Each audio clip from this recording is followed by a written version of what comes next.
All right, welcome on into this episode of First CSP, the channel dedicated to bringing you the first council shoulder patch issued from each council in Scouting America, both past and present. Today we're going to take a look at Johnny Appleseed Area 453 out of Ohio. This council was originally formed in 1926 as a name change from Mansfield 453. Lasted up until 1993 when it merged with Firelands Area and Harding Area to form Heart of Ohio 450. Head on over to the patch table to take a look at the first issue, S1, with its green border. They label this as a pink-orange background, white name, and most importantly, the black line is over the upper hand of Johnny Appleseed carrying a sack of apples. That's very big for a bag of seeds, so I'm guessing that's a sack of apples. There is some similarity in the first several issues, S1, S2. So we do want to point those out, and the main distinction as listed in the collecting guide is going to be this line that is over the hand. That is going to be present on the first issue, S1. We can see this is the very old style cloth back. Let's see if I can leave this one up here, and we'll grab the S2. So here is the S2 for Johnny Appleseed with its green border, again also listed with this pink-orange background, white name. Now the black line is under the hand. So on the first issue, it's over, going around the entire image, and here the black line then goes underneath the hand, and that is going to be your S2. We do see that it does look a bit longer left to right. This one happens to have a plastic back for the S2.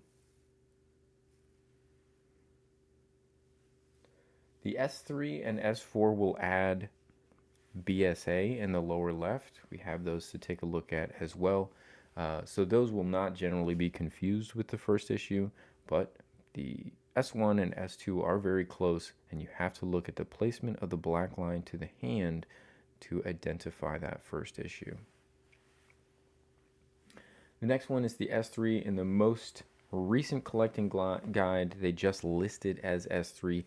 In the older collecting guides, they did have two variants, the S3A and S3B.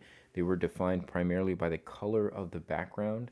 So if it had the same pink-orange background as the S1 and 2, that is an S3A. If it has the kind of brighter orange background that this one does, this was then labeled as an S3B. So this one is an S3B.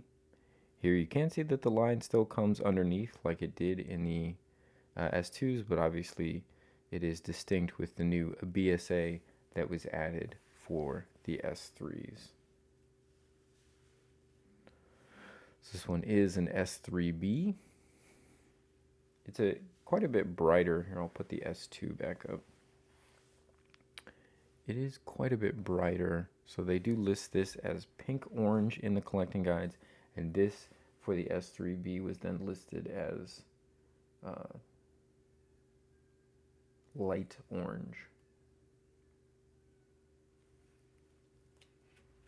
Now, all of the characters in the patches thus far have used this black outlining, and that black outlining then goes away on the S4. So the S4 is pretty easy to identify. It certainly looks like much more modern stitching.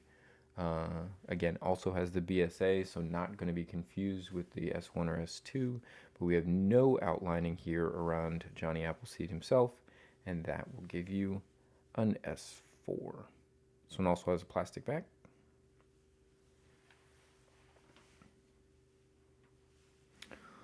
Finish this video putting back up that S1 and S2, again just helping to point out the differences. Actually, let's put the S1 at the top. So S1 a little smaller, and that outline goes over the hand. That is your S1. The outline under the hand, again, no BSA. That is going to be your S2. So hopefully that has helped you with identification for the first issues here of Johnny Appleseed Area. And we have new videos out on First CSP every single day. We'll be back again tomorrow with another brand new episode. I want to thank everybody that's been tuning in, liking, sharing the videos, commenting to add additional information about the CSPs themselves or the council's history for each issue. We've got a great group of viewers who have been very helpful in adding to the information we're able to provide. Obviously, as just a collector, I'm not from all of these areas. We don't always know the backstory on some of these issues, and the additional information added by our community has been fantastic. Can't thank you all enough, and we look forward to reading and learning more about these as all of you are able to provide additional information as well. I want to thank you all for tuning in. We will see you back here tomorrow for another new episode. But until then, have a great rest of your day.